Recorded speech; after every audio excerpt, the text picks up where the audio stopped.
Hey everyone, Celis, and this is the patch 25.15 notes rundown here at the FlyQuest LoL YouTube channel, and we're just going to get right into it as the patch does not really have all too many things that are exciting. There is only one buff and a boatload of nerfs. Yeah, this is not a very great patch. However, there are some important things in it, such as like Illaoi. Ability previews in Champion Select are now here, which is kind of nice, but this is mostly for people that are learning the game or people that might be like super casual, don't really follow esports a whole lot or something like that. They just don't play maybe the game a whole lot, forgot maybe what champions do or whatever. All in all, I mean, it's a good step to getting new people into the game that might just not want to sit on Google and search whatever about X champion and look stuff up on the wiki. Koeshin's Courtyard. You can now enter the Courtyard regardless of how much you've played the Battle of Koeshin metagame. The menu option should be available in the Battle of Koeshin metagame. Very cool systems. Baron Nashor has passive health regen, which means his health can tick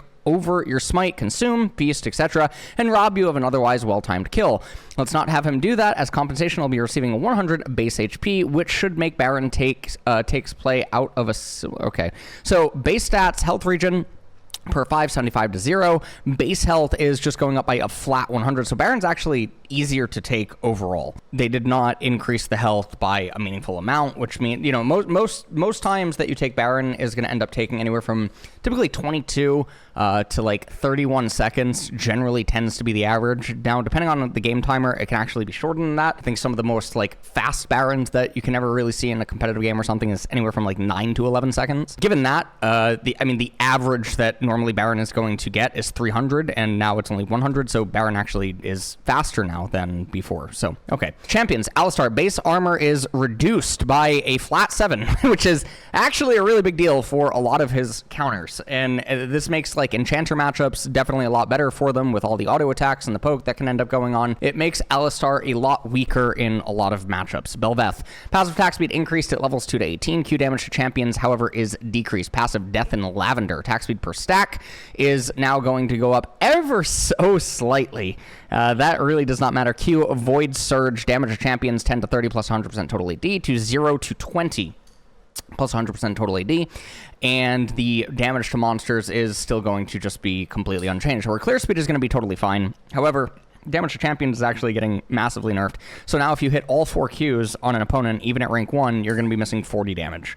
That's actually rather a little disturbing. In the early levels, that is a really big deal. In the later levels, it's not really going to matter that much, but still. Braum base armor and armor growth is decreased, same as Alistar. This champion is getting absolutely gutted and tagged, and obviously Worlds is on the horizon in like 2-ish months. And so with that just being right around the corner, and with Alistar also getting hit and stuff, enchanters are starting to definitely look a lot better, even though they already are very, very good, and just no one is really playing them. This makes the enchanter counterpick matchups definitely a lot better. Q for Corki, damage is adjusted, R damage is increased, prosperous bomb 70 to 270, 20% bonus AD, 100% AP, to 70 to 250 plus 130% bonus AD. So gets the 10% bonus AD, which means that you don't actually need that much bonus AD to end up making this go back to where it was at. And then hyper late game, I guess it is going to be a very minor buff. So at the end of the day, not really anything going on. Even at the early ranks, you're not really noticing it. For the wave clear, I don't think this is affecting his CSing at all.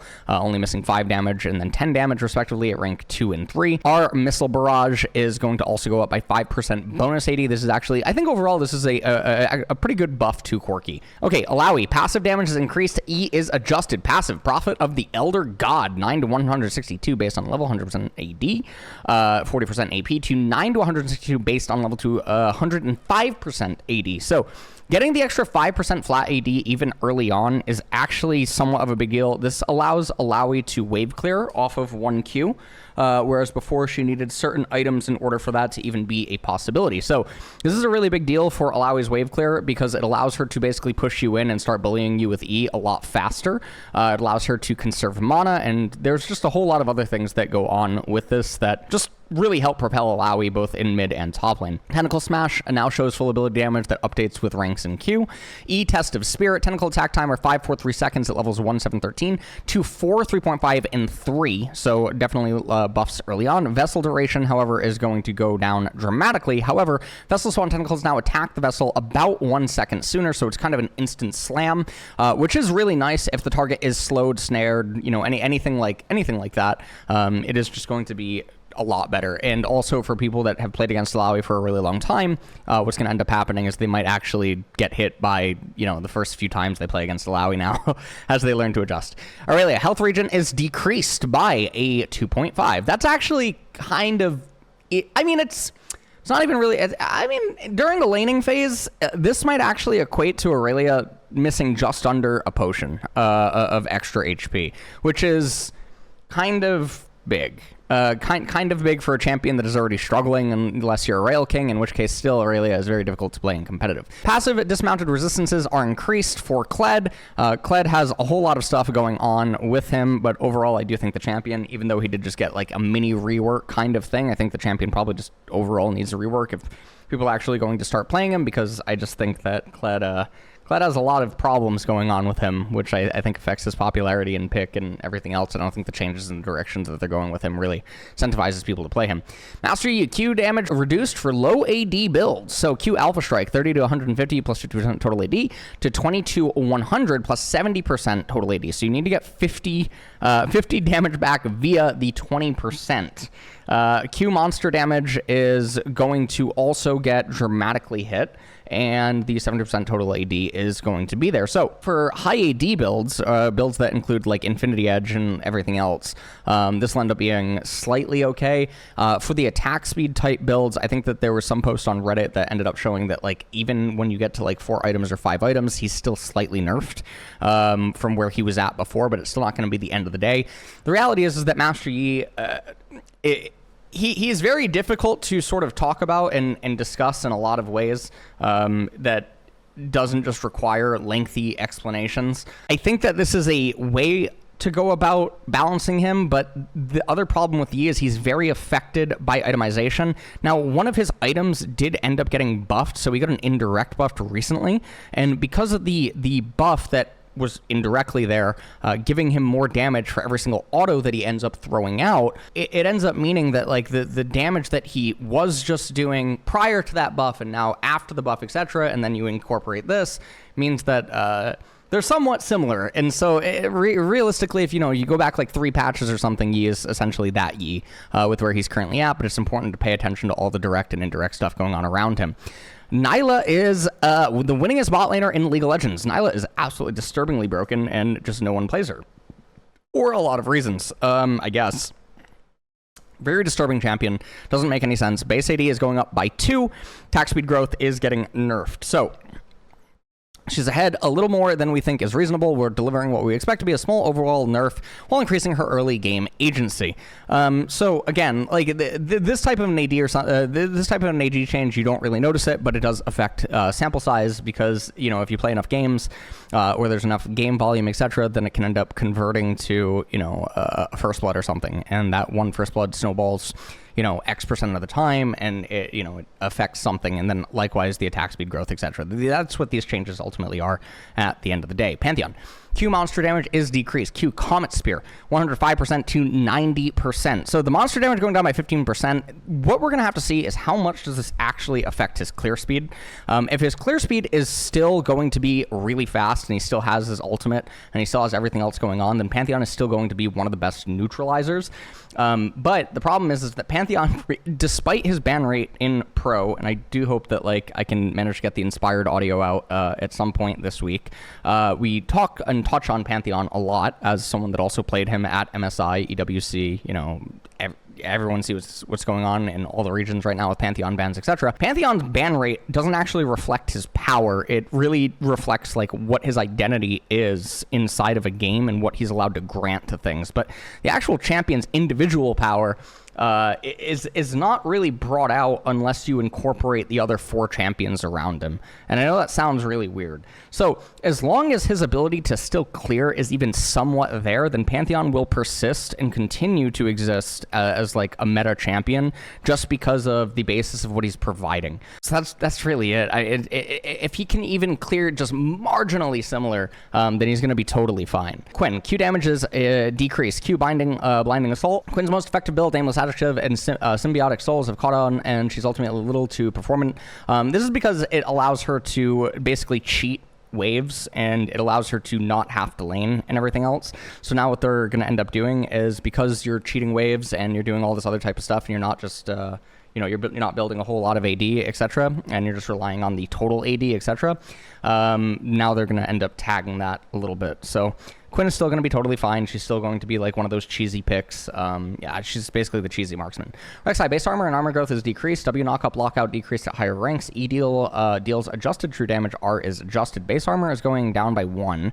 Armor growth going down by 0.5. Doesn't really matter. W unburrow knock-up. Lockout 10 to 6 is actually a really big deal for utility. This actually plays a really big part in Rek'Sai having way more utility as a bruiser champion in team fights and being able to exist. E Furious Bite, empowered damage, 100% total AD, plus 8 to 14% target max HP, to 100 to 240, plus 80% bonus AC. So they've removed Rek'Sai's max HP, which I think is actually really bad because this prevents like tank variants, and this is also a nerf to like AP, building AP type things, because now you're incentivized to build AD. Unempowered damage, 100% total AD to, 100% total AD to 80 to 192 plus 64% bonus AD, 80% of empowered damage. Okay, cooldown is 10 to 6 seconds. That's actually a really big buff. That's a massive buff. What? Okay, that's a really big buff. And now Void Rush damage, 150, 450 bonus AD to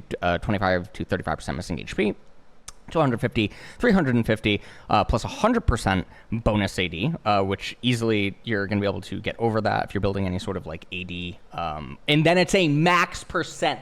What? So if you're building AD Rek'Sai, what is going on here? Wait, they're making Rek'Sai like really gross. I think if you just build like AD, like build like Black Cleaver, and you build other AD items that like she might end up building like Xin Zhao or Jarvan and then having something like that go on, and that's just going to be very disturbing. Rell, W shield is decreased. W crashdown shield 25 to 125 plus 13% max HP to 20 to 100 plus 13% max HP. Doesn't really matter. ARAM balance changes do not matter, and that is it for the patch. So overall, I did not know about this Rek'Sai stuff. This Rek'Sai stuff is actually really disturbing. This Rek'Sai stuff is genuinely really scary. I think that this could, I think with current itemization, this could actually play a really big part in allowing Rek'Sai to potentially come back. The Pantheon thing just matters about clear speed. Illaoi is one of the biggest changes of the patch, and then it's important to note that Alistar and Braum both being hit opens up a lot for enchanters and being able to come back that way. So, move on to the skins. And what would it not be if not to take a look at some of these things? Look at those feet in the background. My lord. This looks like a clam. This looks like what you would see if like a clam opens up or something like that. I don't really know how to feel, but oh my lord, if that ain't Finding Nemo right there. Now, moving on to something a little bit more my taste, we move over here to Aphelios, and it looks like he's in like some autumn, hot springs or something like that. This actually is probably one of the first splash arts where I really feel like I've seen Alun. I think, is that her name? Isn't it Aphelios' sister or something like that? Anyways, this actually might be one of the more well done, meant to look seductive type splash arts that Riot has ever actually made. So credit to them on that. We move on to this one. I don't know what it is about this splash art. I mean, Teemo's face kind of really does it all over here on the left-hand side. These little fat chocobos that are just floating around her, I don't really know how to feel about that, but they do look like really fat chocobos, so maybe they're playing off the Final Fantasy hype a little bit. But yeah, she reminds me of something that I can't quite put my finger on. I feel like it was from some movie. The way that she looks, it almost gives like some weird Uncanny Valley Harley Quinn vibes, but that's not really quite it. This is not doing it for me. This looks like some like young version of Logan. This looks like some weird like younger brother, young version of like Logan from like a different timeline in the Marvel universe. I don't really know how to feel about it. Okay, he has like an 8-pack or something like that, but whatever, like okay, sure.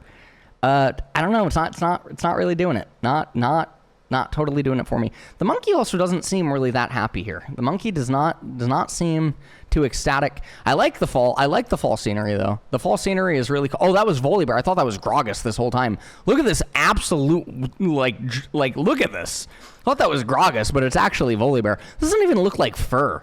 This really doesn't even look like fur. Dude, honestly, if I said my real thoughts, I'd get canceled, but don't need to say our real thoughts when we have this skin right here to help us out. I don't know what is going on with this thing's lips. Maybe this thing has been doing something. Maybe there's a reason they have been smiling at each other the way that they have been right now, but that's not for me to think about. But that is it, guys, for the patch rundown. All in all, not too much, not too exciting. Generally, this is what happens. Patch 16, 17, and 18 is generally going to be very boring, very bland, and then we'll get the Worlds patch, which is meant to entirely shake up the meta typically, and then we get into the more confusing, awkward, scary, pre-next season type stuff. So we'll see what ends up happening as Ionia is also getting really close to come to a close, and we move on to, I don't know what's next. Is it Bilgewater or something? But that is pretty much it. So see you guys all in the next one.